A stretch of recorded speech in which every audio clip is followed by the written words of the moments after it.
She had no choice but to accept her fate, forced into a marriage with a man as destitute as herself.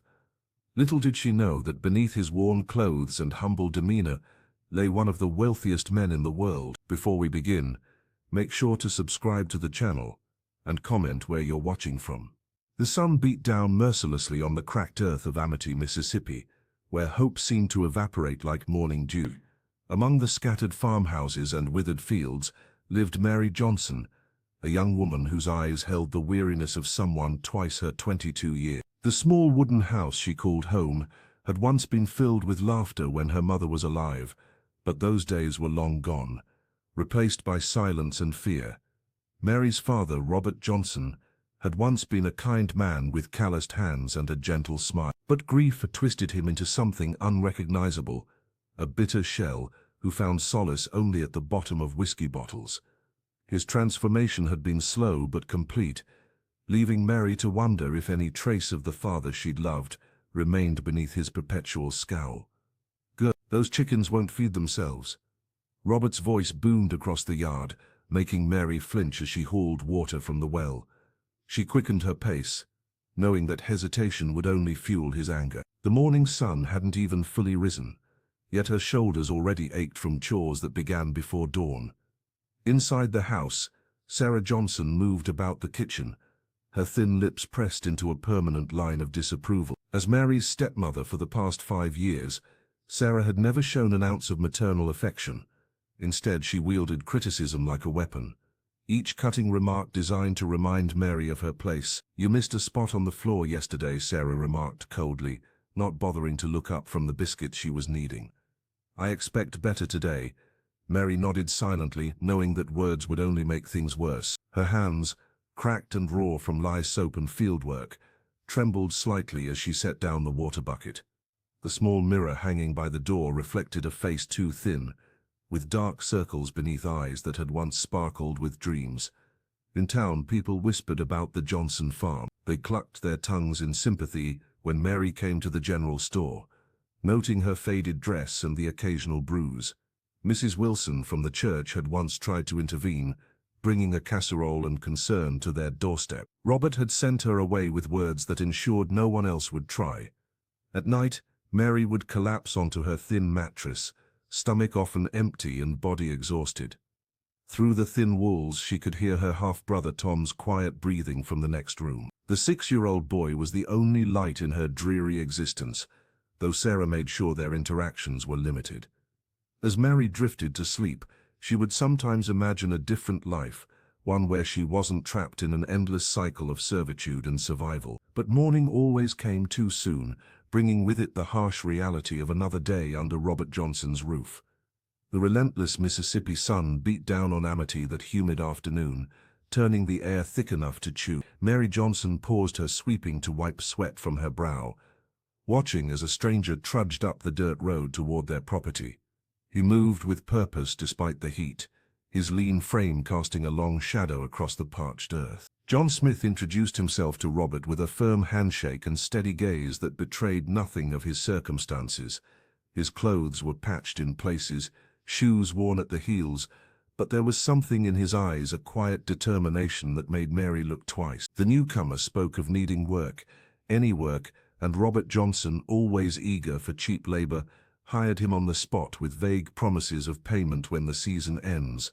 For 3 grueling months, John toiled from sunrise to sunset. He cleared overgrown brush that had defeated even the strongest local farmhands, planted row after row of corn with meticulous precision, and hauled sacks of feed that made muscles strain and backs ache. Mary would bring him water during the hottest part of the day, their interactions brief but marked by a mutual respect neither spoke aloud. "He works harder than 3 men combined," she once remarked to her father, who merely grunted in response, the whiskey on his breath souring the air between them. Sarah, her stepmother, noticed these small kindnesses and punished Mary with extra chores, her jealousy as predictable as it was petty. "Stop making eyes at the hired help," she hissed one evening. "No man wants damaged goods." When the promised payday finally arrived, John approached the porch where Robert sat, nursing his evening drink. Mary continued sweeping nearby, her arms aching from the day's labor, pretending not to listen. I've completed everything you asked, John said evenly. I'd like my wages now. Robert's laughter cut through the evening air like a knife. He took another long swig from his bottle, eyes narrowing as he considered the man before him. Then his gaze shifted to Mary, a calculation forming behind his bloodshot eyes. You want payment? Robert sneered, malice dripping from every word. Take her. She's worth more than money. The silence that followed seemed to stretch for eternity. Mary's hands froze mid-sweep, her heart shattering into 1,000 jagged pieces. She couldn't look up, couldn't bear to see the disgust that must surely be crossing John's face. Sir, John's voice was carefully controlled, revealing nothing. You heard me, Robert continued, emboldened by alcohol and cruelty. Take my daughter off my hands and we'll call it even. Mary finally raised her eyes, meeting John's stunned expression across the weathered porch boards. In that moment her entire world collapsed around her, leaving nothing but the terrible reality of being treated as currency by her own flesh and blood. Mary Johnson fell to her knees on the worn floorboards, her tears carving paths through the dust on her cheeks. Her hands trembled as she clasped them together, begging her father to reconsider. Please don't do this, she whispered, her voice breaking. I'll work harder. I promise. Robert Johnson's face remained impassive, hardened by years of bitterness and alcohol. He towered over his daughter, swaying slightly as he clutched his half-empty bottle. Be grateful someone wants you, he barked, his words slurring together. Worthless girls like you don't get many offers. John's doing me a favor, taking you off my hands. From the kitchen doorway, Sarah watched with thinly veiled satisfaction, arms crossed over her chest. The woman's lips curved into a smirk as she calculated the household savings with one less mouth to feed. Pack your things, she ordered, and be quick about it. Mary rose on unsteady legs, her heart hammering against her ribs. The reality of her situation crashed over her in waves. Sold to a man she barely knew, leaving the only home she'd ever known. Terrible as it was, this place held all her memories of her mother. With numb fingers, Mary gathered her meager possessions. A faded photograph of her mother, 2 dresses, a hairbrush with missing bristles, and a small book of poems. Everything fit inside a torn plastic bag that crinkled sadly as she moved. In the yard, John Smith waited silently, his lean frame casting a long shadow in the afternoon sun. His expression was unreadable, but his eyes followed Mary with an intensity that made her stomach knot with uncertainty. I'm ready, she murmured, though she was anything but. No one stepped forward to embrace her. No tearful farewells or promises to write. Sarah had already disappeared inside, and Robert stared through her as if she'd already gone. The only person who seemed to care was 9-year-old Tom, her half-brother, who peered from behind the weathered oak tree at the edge of the property. The boy's eyes were red-rimmed, his small shoulders shaking with silent sobs. Mary wanted desperately to run to him, to promise she'd return someday, but she knew better than to prolong the goodbye. Instead, she offered him a small, broken smile and a subtle wave that only he would notice. We should get moving if we want to catch the bus, John said quietly, gesturing toward the dirt road that led away from the farm. Mary nodded, clutching her plastic bag against her chest like a shield. With each step down the dusty driveway, the weight of uncertainty pressed heavier upon her shoulders. The Mississippi sun beat down mercilessly as they walked, the familiar landscape of Amity, the only world she'd ever known, falling away behind them. Ahead stretched an endless highway and a future Mary couldn't begin to imagine. The journey to Memphis stretched for hours, each mile pulling Mary Johnson further from the only life she had known. The ancient bus rattled and wheezed along the highway, its air conditioning failing against the Mississippi summer heat. Mary pressed her forehead against the smudged window, watching familiar dusty fields gradually transform into unfamiliar concrete and neon. The city lights began to appear like scattered stars, both beautiful and terrifying to a girl who had never ventured beyond Amity's borders. Are you hungry? John Smith asked, breaking the silence that had enveloped them since departure. Mary shook her head, though her stomach told a different story. The young woman couldn't remember when she'd last eaten. Breakfast had been impossible with the knot of anxiety choking her throat as her father practically shoved her out the door. Her thoughts swirled between grief for what she'd lost and tentative hope for what might lie ahead. Would John be kind when they were alone, or would he reveal a cruelty like her father's once they were away from prying eyes? John mostly kept his gaze forward, hands folded neatly in his lap, but occasionally she caught him stealing glances at her, not with malice or hunger, but with something that looked almost like concern. The farm laborer remained an enigma, his weathered face revealing little of his thoughts. When the bus finally wheezed to a stop at the Memphis terminal, Mary clutched her plastic bag of belongings tighter. The station buzzed with more people than she'd seen in her entire life, their voices creating a disorienting hum that made her dizzy. "Stay close," John instructed, his voice gentle as he guided her through the crowd. Outside, he flagged down an old sedan, exchanging quiet words with the driver before helping Mary into the back seat. The vehicle wound through streets that grew progressively wider, then narrower, the buildings changing from towering structures to modest homes with manicured lawns. The neighborhood they eventually entered featured large houses set back from tree-lined streets, nothing like the cramped, dilapidated homes of Amity. John paid the driver and led Mary toward an imposing iron gate set into a stone wall. He knocked 3 times in a pattern that suggested familiarity. When the gate swung open with a melodic creak, Mary couldn't contain her gasp. Beyond the entrance lay a property that seemed plucked from another world. Her world of cracked earth and withered crops replaced by emerald grass and vibrant flowers. A winding stone path led to a stately home with warm lights glowing in the windows. The garden bloomed with colors Mary had only seen in faded magazines, roses and hydrangeas catching the last golden rays of evening sun. "This is where we'll be staying," John said softly, watching her face carefully. Mary stepped forward hesitantly, wondering what twist of fate had brought her here and what price she would ultimately pay for such unexpected beauty. Instead of leading her into the grand home, John took Mary to a small, neat cottage nestled behind the main house. The contrast between the imposing mansion and this humble dwelling was striking, yet there was something inviting about the cottage's simplicity. Moonlight filtered through the hates, casting gentle shadows across the pathway as they approached. "This is where I stay," John explained, his voice gentle as he unlocked the door. "I just started working as a security guard for Mrs. Davis and her son. She lets me live here, as long as I keep the place safe."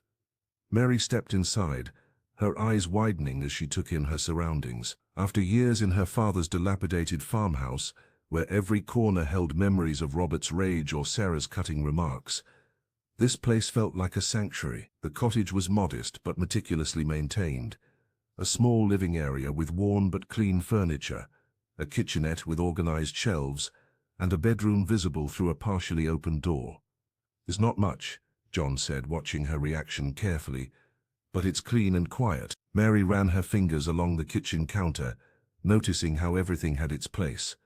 A kettle sat on the stove, and the subtle scent of coffee lingered in the air. What struck her most was the absence of fear that had permeated every moment at the Johnson farm. Here there were no footsteps to dread, no shouting to brace for. "There's a lock on the door," she whispered, noticing the sturdy deadbolt. Such a simple thing, yet it represented something she'd never had, control over who could reach her. John nodded. "Nobody comes in unless you want them to." Mary moved toward the bedroom, pausing at the threshold. A clean bed with fresh linens awaited, the mattress free of the lumps and springs that had jabbed at her back for years. A small window overlooked a garden, offering privacy without isolation. For the first time in years, Mary felt her shoulders relax, the constant tension ebbing away like a receding tide. She inhaled deeply, savoring the scent of laundry soap and something else, possibility, perhaps. "Are you truly okay with this?" John asked, concern evident in his eyes. He stood at a respectful distance, giving her space to process everything. Mary nodded, her voice barely a whisper. "Yes. It's the first time I feel peace in so long." In that moment, surrounded by simple comforts most would take for granted, Mary allowed herself to believe that perhaps her life could be different, that the cottage might become not just a shelter but a home. The aroma of eggs, sizzling in a pan, gently pulled Mary Johnson from her slumber. Sunlight streamed through the thin curtains of the cottage, casting warm patterns across the clean bedsheets, a luxury she'd rarely known at her father's farm. She stretched her arms above her head, savoring the unfamiliar sensation of safety that enveloped her like a soft blanket. For a moment she simply lay there listening to the quiet sounds of someone moving about in the kitchen. No shouting, no cruel remarks from Sarah. Just peaceful morning sounds that seemed almost foreign to her ear. When Mary finally padded into the kitchen, she found John at the small stove, spatula in hand, humming a tune she didn't recognize. His face was relaxed, a gentle smile playing at his lips as he noticed her standing in the doorway. "Good morning," she greeted shyly, tucking a strand of hair behind her ear. "Morning, Mary," he replied, his voice warm as he slid the eggs onto two mismatched plates. "I hope you slept well." They ate breakfast together at the tiny table by the window, watching birds flit about in Miss Davis's garden. John didn't pressure her to speak, allowing comfortable silence to settle between them. It was nothing like the tense, fearful quiet of her father's house. This silence felt like healing. After they'd finished eating, John collected their plates and placed them in the sink. He turned to her with an expression she couldn't quite read. "Get dressed," he said suddenly. "There's someone I want you to meet." Mary's stomach tightened with anxiety. "Who?" she asked, her voice barely audible. "Mrs. Davis," John explained, his tone reassuring. "She knows you're here, of course, but she'd like to properly welcome you." Mary nodded, though her heart raced at the thought of meeting the woman who owned this beautiful property. What would a dignified lady like Mrs. Davis think of a poor village girl from Amity? John seemed to sense her apprehension. "Don't worry," he said softly. "She's kind. Nothing like—" He didn't finish the sentence, but Mary understood. Nothing like her father and stepmother. In the small bedroom, Mary found a simple dress John had purchased for her, modest but clean, with tiny blue flowers dotting the fabric. She slipped it on, marveling at how something so simple could make her feel so different.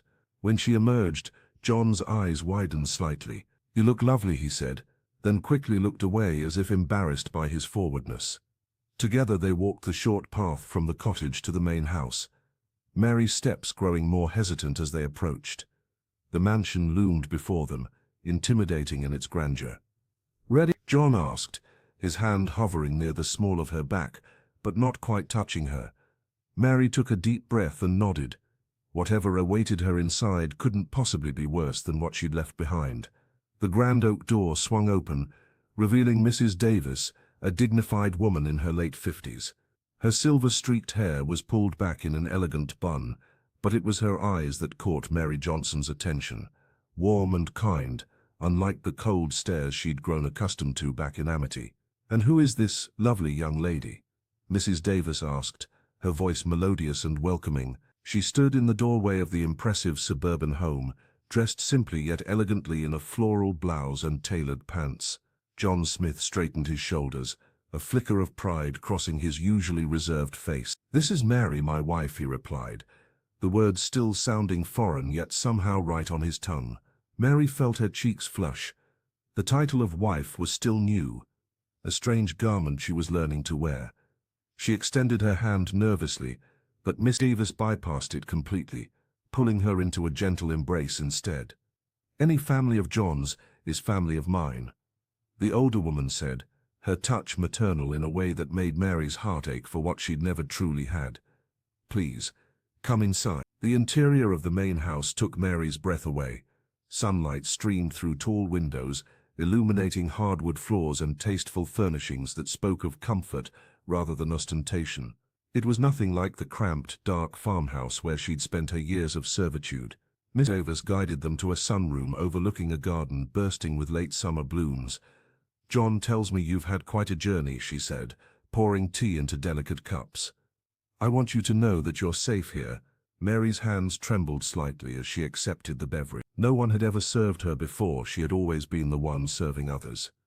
"Thank you, ma'am," she whispered, overwhelmed by the kindness. "Please, call me Eleanor," Mrs. Davis insisted with a gentle smile. "Formalities have no place among family." As they talked, Mary felt the tension in her shoulders slowly unwind. Eleanor asked thoughtful questions about Mary's interests and dreams, never once prying into the painful past she was trying to leave behind.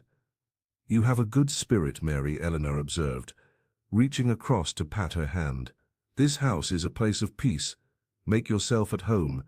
The gardens, the library, the kitchen, all are open to you." John watched the interaction with quiet satisfaction, his eyes never straying far from Mary's face. "I don't know what to say," Mary admitted, emotion tightening her throat. "Say nothing," Eleanor replied. "Just breathe and heal." As they left the main house later that afternoon, Mary's heart swelled with gratitude. The weight of her father's cruelty and her stepmother's coldness seemed lighter somehow. For the first time since her mother's passing, Mary began to believe her future might hold more than pain. It might actually contain joy. That evening, after tidying their small cottage and sharing a quiet dinner, Mary Johnson sat beside John, her thoughts swirling like autumn leaves in a gentle breeze. The modest living space felt like a sanctuary compared to her father's farm. Through the window, stars began to appear in the Memphis sky, so different from the vast emptiness above Amity. "When my father sent me with you, I felt like a burden, like no one wanted me," she confessed, voice trembling. Her fingers twisted nervously in her lap, as memories of Robert Johnson's cold dismissal flooded back. "But you treat me with respect. You give me space to breathe." John listened intently, his wiry frame relaxed against the worn sofa Mrs. Davis had provided for their cottage. He took Mary's hand with gentle patience, his calloused fingers a reminder of his labor in the fields where they'd first met. "I would never hurt you, Mary," he said softly, his eyes reflecting sincerity that made her heart flutter unexpectedly. "The first day I met you, I saw your strength, the way you carried water buckets without complaint. How you stood tall despite your stepmother's cruelty." Mary looked down, surprised by the warmth spreading through her chest. No one had ever seen her that way before, as strong rather than pitiful. "I was scared to ask for your hand," John continued, "thinking your father would reject me. What could a poor laborer offer his daughter?"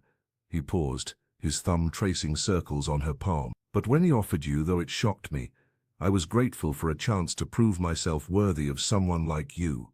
The young woman studied his face, searching for deception but finding none. This man, who could have taken advantage of her vulnerability, had instead given her dignity. The security guard's humble demeanor concealed a depth of character her father had never possessed. "I don't know what to say," Mary whispered, tears threatening to spill. "My whole life, I've been treated like property, first by my father, then Sarah. I expected the same from you." John shook his head firmly. "You're not property, Mary. You're a person with dreams and value." He gestured around their small living space. "This isn't much, but everything I have is shared equally with you. Your opinions matter here." Outside, crickets began their nightly chorus, a peaceful soundtrack to this moment of understanding between two souls brought together by circumstance rather than choice. For the first time since leaving Mississippi, Mary felt something unfamiliar bloom inside her chest. Not just gratitude, but the first fragile seed of trust. Mary lowered her gaze, fingers nervously tracing patterns on the worn tablecloth. "I don't love you yet, John, but I see how you care for me. I feel like I finally matter, like I'm not just someone's mistake." The words hung in the air between them, honest and raw. John Smith reached across the table, his calloused hand gently covering hers. His eyes glistened in the soft light of their cottage. "You are a queen, Mary. You've simply been hidden in the wrong palace." The sincerity in his voice made her breath catch. A laugh bubbled up from somewhere deep inside her, mingling with unexpected tears. For the first time since leaving her father's farm in Amity, Mary felt the tight knot in her chest begin to loosen. This man, who had taken her from one life and offered her another, asked for nothing in return but her happiness. Over the following weeks, a fragile trust began to grow between them. Delicate as the first spring shoots after a harsh winter, Mary found herself humming as she prepared meals in their small kitchen, experimenting with recipes she'd never dared try under Sarah Johnson's critical eye. The cottage became a sanctuary where she could breathe freely. Mrs. Davis noticed the change in her. "You're blooming, dear," the older woman remarked one afternoon as Mary helped her arrange flowers from the garden. "It suits you." In the evenings, Mary started keeping a small notebook where she jotted down recipes, thoughts, and tentative dreams. Sometimes, when John was working his night shift as security guard, she would sit on their tiny porch and write by moonlight, imagining futures she'd never before allowed herself to consider. "I think I might want to finish school someday," she confessed to John one night as they sat side by side, shoulders touching. "I always loved learning before your father made you quit to work the fields," he finished softly. "You should do. You're smart enough for anything you set your mind to." The way he looked at her, not with pity but with genuine belief, made something warm unfurl inside her chest. Not love, not yet, but perhaps it's begin. Mary started noticing little things about John. She hadn't before: how he always woke before dawn to make coffee, the gentle way he spoke to Mrs. Davis's elderly cat, how his eyes crinkled at the corners when he smiled. For someone who had known only harshness from men, his kindness was as disorienting as it was healing. "Thank you," she whispered one evening as they watched the sunset from their doorway. "For what?" he asked. "For seeing me," Mary replied simply. "For the first time in my life, I feel seen."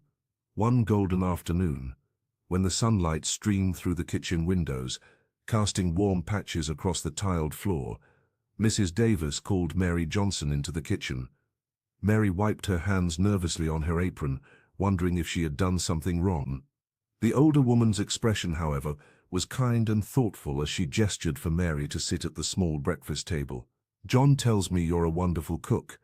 Mrs. Davis smiled, her dignified demeanor softening. "The way you prepared that Mississippi-style cornbread yesterday was remarkable.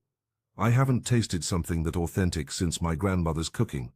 Mary blushed, unused to praise after years of criticism in her father's house. "Thank you, ma'am. My mother taught me before she passed." Mrs. Davis nodded, then continued, "My chef left for New York last week, a restaurant opportunity he couldn't refuse. I need someone trustworthy to take his place.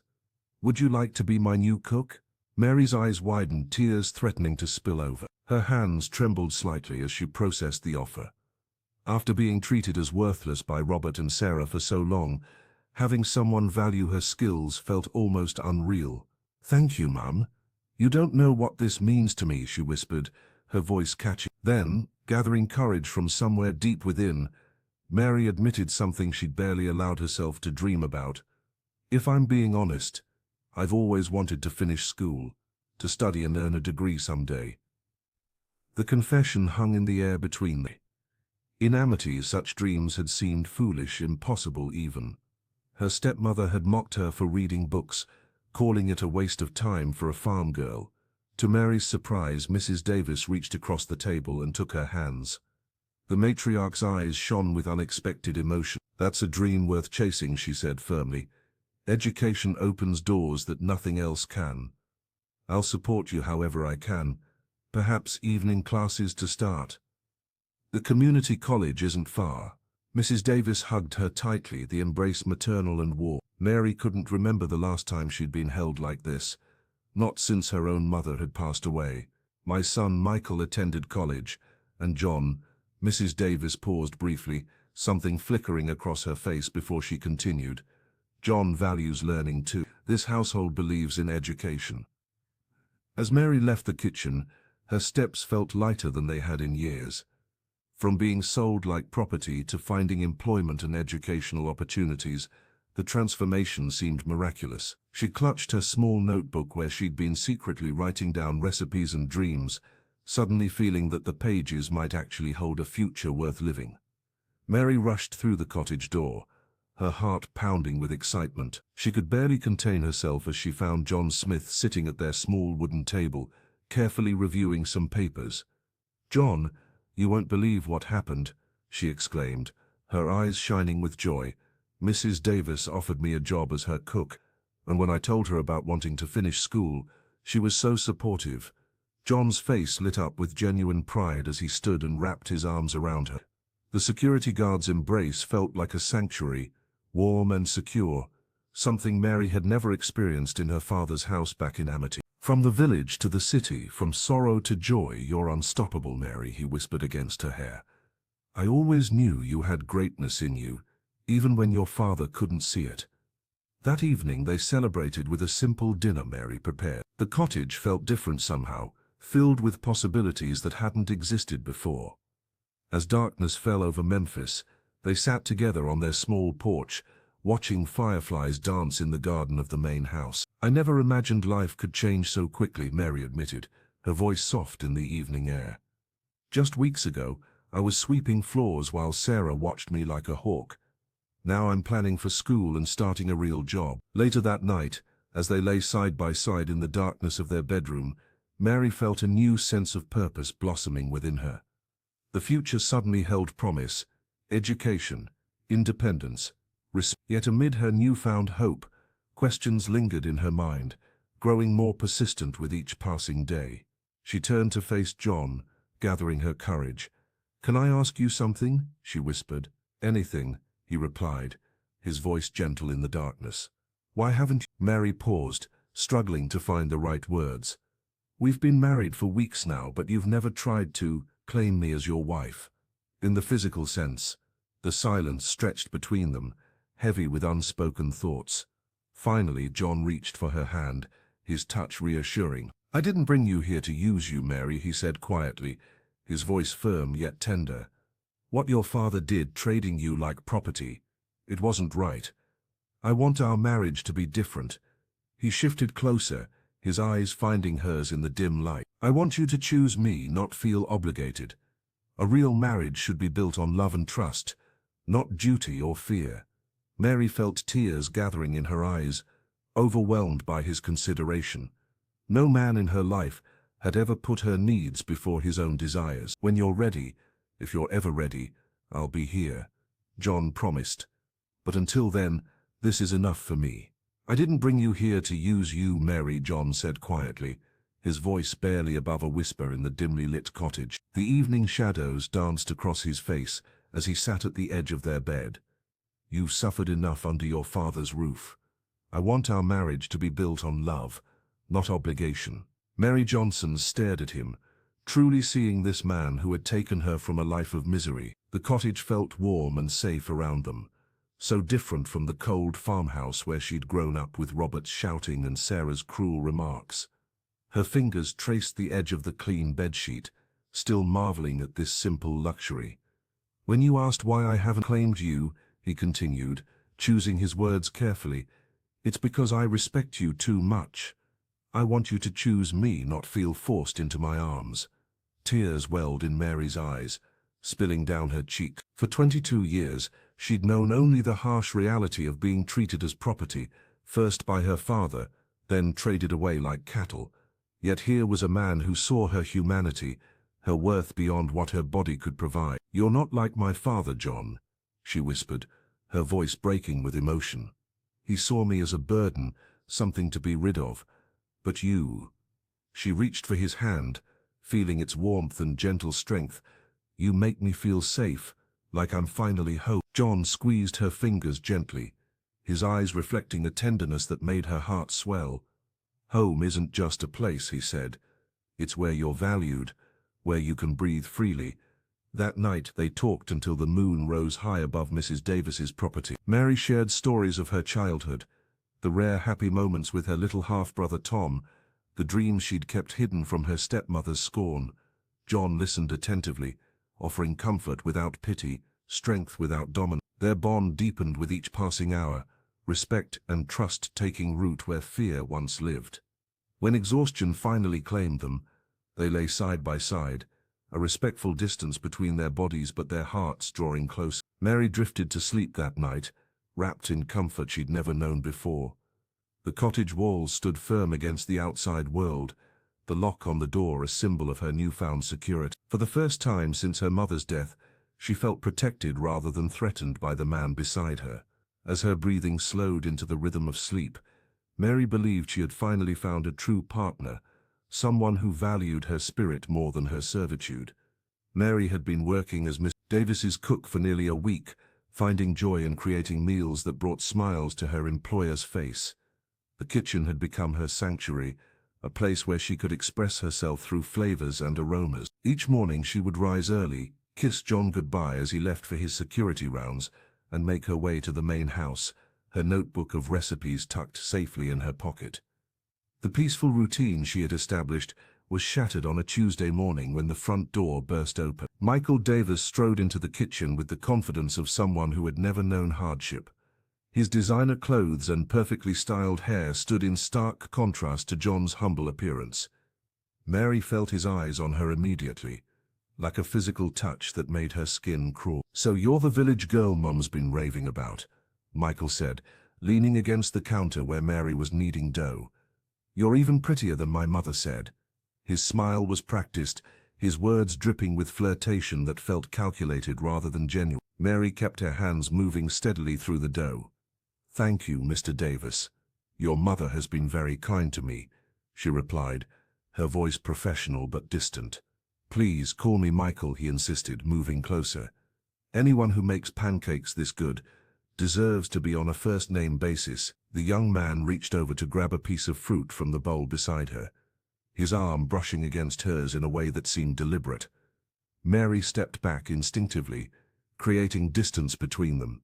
"I should finish preparing lunch," she said firmly, turning toward the stove. Michael chuckled, seemingly amused by her discomfort. "Don't worry, I don't bite, unless you want me to." He winked, taking a bite of the apple he'd picked up. Throughout the day he found reasons to return to the kitchen, asking for snacks, water, or simply to make conversation. Each time his gaze lingered a little too long, his compliments becoming more personal. When Mrs. Davis entered during one such interaction, she merely smiled indulgently at her son's behavior. That evening, as Mary chopped vegetables for dinner, she could feel Michael watching her from the doorway. The weight of his stare made her knife slip, nearly cutting her finger. "Careful there," he said, his voice low. "Wouldn't want to damage those beautiful hands." Mary straightened her shoulders and continued working, refusing to let him see how unsettled she felt. She had survived her father's cruelty and her stepmother's coldness. She would not be intimidated by this privileged young man's unwanted attention. Still, as she walked back to the cottage that night, she couldn't shake the feeling that Michael Davis would become a complication in her newfound peace. Michael Davis's advances toward Mary grew bolder with each passing day. The casual glances evolved into lingering stares, and the innocent compliments transformed into thinly veiled suggestions. Mary tried to avoid him, focusing on her cooking duties in Mrs. Davis's kitchen, but Michael seemed to always find a reason to be wherever she was. One sweltering afternoon, as Mary was preparing dinner, Michael cornered her in the pantry. His tall frame blocked the doorway, trapping her among the shelves of ingredients. The young man's expensive cologne filled the small space as he leaned close. "You know, Mary, I've been watching you," he said, his voice dropping to a whisper. "A beautiful woman like you deserves more than living in that tiny cottage with a security guard." Mary clutched a jar of spices to her chest like a shield. "I'm happy with John," she replied firmly. Michael laughed, the sound hollow and condescending. "Happy? With what? Scraping by on minimum wage?" He reached into his pocket and pulled out a glossy brochure. "I could send you to study abroad. Paris, London, anywhere you want. Buy you clothes that actually fit your beauty." His eyes traveled down her simple dress, making her skin crawl. "I have connections everywhere. One word from me, and you could have a life most women only dream about." Mary set the jar down with deliberate care, steadying her trembling hands. "And what would I owe you for this generosity?" she asked, already knowing the answer. Michael smirked. "Just leave him. What's a poor guard got to offer compared to me?" He gestured to his designer clothes. "I can give you everything, a mansion, cars, jewelry. Name it, and it's yours." Mary straightened her shoulders, finding strength in the memory of John's gentle kindness. Her voice was steady but cold when she finally spoke. "I'm proud of my husband. He treats me with respect and dignity, something you clearly know nothing about." She stepped forward, forcing him to move back. "I'd rather have love and hope than empty riches from someone who sees me as something to be bought." The rejection hit Michael like a physical blow. His charming facade cracked, revealing the entitled young man beneath. "You're making a mistake," he hissed, his handsome features contorting with anger. "You'll regret choosing that nobody over me." "The only nobody I see is standing right in front of me," Mary replied, her newfound confidence unwavering. Michael stormed out, slamming the pantry door behind him. Mary leaned against the shelves, her heart pounding wildly in her chest. Though shaken by the confrontation, she felt strangely empowered. For the first time in her life, she had stood her ground against someone who thought they could control her. That evening, Mary Johnson sat on the edge of their bed, hands trembling as she recounted Michael's unwelcome advances. John listened intently, his jaw tightening with each word, fingers curling into fists against his worn jeans. "He cornered me in the pantry today," she whispered, eyes downcast. "Said I was wasting my potential with a security guard when I could have everything with him." John's expression darkened momentarily before softening as he noticed the distress in her eyes. He knelt before her, taking her hands in his. "If he ever crosses the line, if he ever makes you feel unsafe, you tell me immediately," he said, voice steady despite the anger simmering beneath. "I'll always protect you, Mary. Always." She nodded, drawing comfort from his unwavering support. Yet despite John's reassurances, Michael's pursuit only intensified over the following days. The young man would appear whenever Mary was alone, his expensive cologne announcing his presence before he'd round the corner with that practiced smile. "Think about your future," he'd urge, leaning against the kitchen counter as she prepared dinner. "What can a man like John really offer you? With me you could travel, study anywhere in the world." Mary would simply focus on her work, chopping vegetables with deliberate precision, refusing to dignify his propositions with responses. What truly shocked her, however, was when Mrs. Davis herself began echoing her son's sentiments. The older woman cornered Mary one afternoon while she was dusting the living room. "My dear," she began, her dignified voice soft but insistent, "I've grown quite fond of you. Your intelligence and spirit deserve more than a cottage behind the main house." Mary froze, duster suspended mid-air. "Michael could give you opportunities John simply cannot," Mrs. Davis continued. "I know it seems uncomfortable now, but sometimes we must make practical choices for a better life." Heart pounding against her ribs, Mary set down the cleaning supplies and stood tall. The frightened village girl who had arrived in Memphis months ago was gone. "With all due respect, Mrs. Davis," she said, her voice quiet but firm, "I didn't marry John for money or opportunities. I married him because when everyone else saw me as worthless, he saw my value. He gave me dignity when my own family threw me away." Her hands were steady now, conviction replacing fear. "I won't betray the one person who's shown me true kindness, not for all the wealth in the world." Mrs. Davis stared at her, something unreadable flickering across her elegant features. The silence stretched between them, heavy with unspoken words and shifting power. Mary's hands trembled as she gripped the doorframe of the kitchen. The conversation with Michael had left her shaken, but his mother's subtle encouragement of his advances had wounded her even more deep. Taking a deep breath, she stepped forward, her eyes meeting Mrs. Davis's across the polished marble countertop. "May I speak with you?" Mary asked, her voice steadier than she felt. The older woman nodded, setting aside the book she'd been reading. "Of course, I need to make something clear," Mary began, her fingers twisting the simple gold band John had given her. "I didn't marry John for money. I married him because he stood by me when everyone else turned away." Her voice grew stronger with each word. "I'll never betray him, not for all the riches in the world." Mrs. Davis's expression shifted from surprise to something unreadable. The matriarch opened her mouth to respond but then closed it again, clearly taken aback by Mary's directness. The silence between them stretched uncomfortably before the older woman finally lowered her gaze. "I see," she said quietly. Mary didn't wait for more. With her heart pounding against her ribs, she turned and walked out, her footsteps echoing on the hardwood floor. The grand house that had once felt like a sanctuary now seemed to close in around her. She needed air, space to think. Outside, the late afternoon sun cast long shadows across the manicured lawn. Mary walked briskly, her mind racing. Why had Miss Davis, who had been so kind, suddenly begun pushing her toward Michael? What had changed? The woman who had offered her a job, who had supported her dreams of education, now seemed determined to separate her from John. By the time Mary reached the cottage, her emotions had settled into a firm resolve. This was her life, her choice. No one would dictate her future again. Not her father, not Sarah, and certainly not the Davis family, regardless of their wealth or position. She pushed open the door, ready to tell John everything, when her eyes fell on something that made her freeze mid-step. There, spread across their small kitchen table, were stacks of cash, more money than she had ever seen in her life. Crisp bills arranged in neat bundles. Mary's breath caught in her throat. Her mind raced through possibilities, each more alarming than the last. Had John stolen it? Was it hush money from Michael or Mrs. Davis? Or was there something about her husband she didn't know? John, she called out, her voice barely above a whisper as she stared at the fortune before her. The money seemed to mock everything she had just declared to Mrs. Davis about loyalty and love being more important than wealth.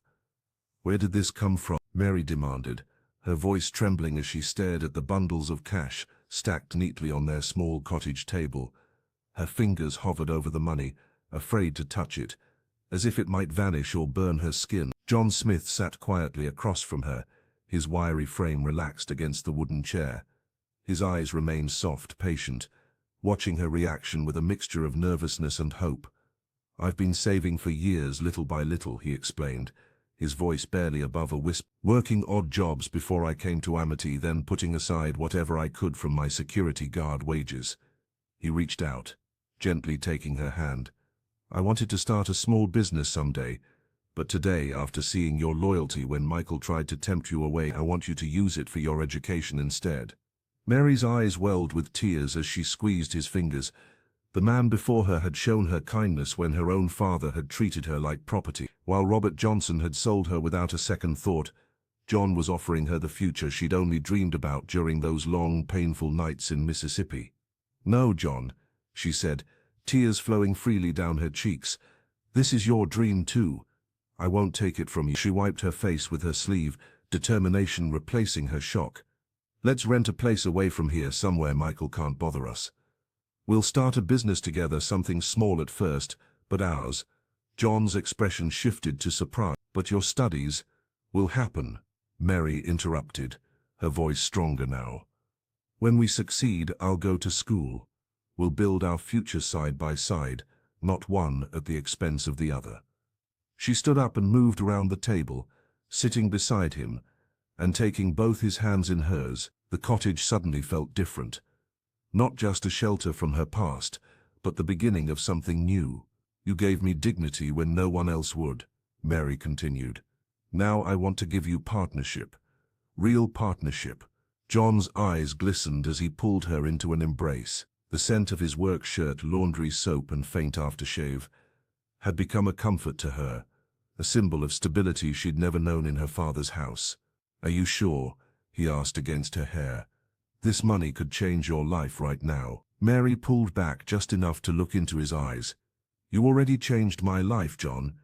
Now let's build one together, on our terms, not your mother's, not Michael's, just ours." John Smith stared at Mary with a mixture of disbelief and admiration. The money still lay on the table between them, but it was her words that truly moved him. In all his years of hiding his wealth and pretending to be someone he wasn't, he had never encountered such genuine loyalty. "You want us to leave this place?" he asked softly, his voice catching slightly. The cottage had been their sanctuary, a place where their relationship had blossomed, despite its humble appearance. Mary nodded, her eyes shining with determination. "Yes, I want a new start, somewhere we can finally have peace. Even if it's humble, it will be ours." She reached across the table and placed her hand over his. "No more secrets, no more pressure from your family. Just us building something together." John felt a weight lifting from his shoulder. For years, he had lived in the shadow of the Davis family fortune, working as a security guard on his own mother's property, all to escape the judgment and false relationships that came with wealth. Now this woman who had been sold to him like property was offering him the one thing money couldn't buy, genuine partnership. "What about your education?" he asked, concerned that her dreams might be delayed. Mary smiled. "We'll make it work. Maybe I can study part-time while we get our business started. The important thing is that we're doing this together." They spent the evening planning their future, their heads bent close over Mary's note. They discussed opening a small restaurant, combining John's business sense with Mary's cooking skills. They calculated costs, sketched floor plans, and dreamed of a life built with their own hands. As night fell, they moved to the bed they now shared without hesitation or awkwardness. John held Mary close, marveling at how fate had brought them together in the most unexpected way. The moonlight filtered through their window, casting silver patterns across the floor of their cottage. "Our better days are coming," Mary whispered, her head resting on his chest. John stroked her hair gently. "Step by step we'll get there together," he replied, his voice filled with conviction. They fell asleep, wrapped in each other's arms, their dreams no longer separate but intertwined. Outside, the main house loomed large and imposing, but inside their small cottage, something far more valuable had taken root. A love based on respect, honesty, and shared purpose. For the first time since leaving her father's house in Amity, Mary felt truly free. And John, despite the wealth that awaited him, knew that in her he had found his greatest treasure. The next morning, Mary Johnson woke to a gentle knock at the cottage door. She had barely slept, her mind racing with plans for their future together. When she opened the door, she was surprised to find Mrs. Davis and Michael standing there, their expressions solemn and contrite. "May we come in?" Mrs. Davis asked, her voice softer than usual. Mary nodded, stepping aside to let them enter the modest living space she shared with John. The matriarch's eyes swept across the cottage, taking in the simple furnishings and the bundles of money still sitting on the table. Michael stood awkwardly behind his mother, his usual confidence replaced by something that looked remarkably like shame. "We've come to apologize," Miss Davis began, her dignified posture slightly bent with humility. "The way we've treated you, the things Michael said, it was wrong of us." Michael stepped forward, his gaze fixed on the floor. "I'm sorry for disrespecting your marriage, Mary. I was selfish and entitled." Mary stood tall, her hands clasped before her. The girl who had once cowered before her father's rage now faced these wealthy people with quiet strength. "Thank you for your apology," she said simply. Mrs. Davis moved closer, taking Mary's hands in her own. "You are a remarkable woman, Mary. John is lucky to have you." Her eyes glistened with unexpected tears. "Many would have chosen wealth and comfort over loyalty. You chose love." The older woman embraced Mary then, holding her with the tenderness of a mother, something Mary had missed since her own mother's passing. When they separated, Mrs. Davis wiped a tear from her cheek.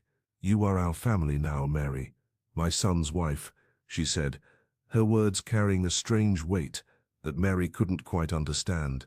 Mary frowned, confusion clouding her face. "What do you mean?" she asked. There was something in Mrs. Davis's tone, something beyond the simple acknowledgement of her marriage to John. Mrs. Davis exchanged a meaningful glance with Michael, who nodded slightly, as if giving permission. "There's more to our family than you know," Mrs. Davis said carefully. "John will explain everything tonight. It's his story to tell." As they left, Michael paused at the door. "I hope you can forgive me someday," he said quietly. "And I hope you'll still consider us family when you know the truth." Mary watched them walk back to the main house, her mind swirling with questions. What truth was John keeping from her? Why did Mrs. Davis speak of family with such mysterious emphasis? She closed the door and leaned against it, her heart pounding with anticipation and a strange, inexplicable hope. That evening, John Smith returned to their cottage with shoulders slumped and eyes clouded with worry. Mary noticed immediately, setting aside the notebook where she'd been planning their future business. "There's something I need to confess," he said, taking Mary's hands in his. His voice trembled slightly as he continued. "Michael isn't just Mrs. Davis's son, he's my younger brother. And Mrs. Davis, she's my mother." Mary's eyes widened in disbelief. "What? But you work as her security guard. You live in this cottage while they—" "I hid my identity because I wanted someone to love me for who I am, not for my wealth," John explained, his gaze never leaving hers. "All my life people approached me for my family's money. I wanted something real, something true." The pieces suddenly clicked into place. Michael's persistence, Mrs. Davis's cryptic words about family, the comfortable cottage that was far nicer than a security guard's typical quarters. Mary's initial shock melted into laughter, surprising John. "You owe me a mansion and a car for lying," she joked, her eyes sparkling with relief rather than anger. John laughed too, pulling her into his arms. "You can have anything you want. But tell me honestly, does this change how you feel about me? The man I fell in love with works hard, treats me with respect and sees my worth, Mary replied, touching his face gently. That hasn't changed. Though I admit, knowing my husband isn't actually poor does make our dream of starting a business seem a lot more achievable. As news of John's true status spread back to Amity, Mary's former world reeled. Robert Johnson, who had practically given his daughter away for nothing, attempted to reconnect, claiming family loyalty. Sarah, her stepmother, suddenly remembered her beloved stepdaughter when reporters came asking questions about the new Mrs. Smith. But Mary stood tall through it all. With John's support, she completed her education, eventually fulfilling her dream of becoming a doctor. They established a foundation that helped young women from disadvantaged backgrounds access education and escape abusive situations. Years later, as Mary rocked their firstborn child in the nursery of their home, modest by the Davis family standards but filled with warmth, she reflected on her journey from the dust-choked roads of Mississippi to this moment of perfect contentment. "What are you thinking about?" John asked, joining his wife and child. "That sometimes," Mary whispered, "the greatest fortune isn't what's in your bank account, but who stands beside you when the world turns its back." She smiled at her husband, the man who had proven that love indeed was the greatest treasure of all.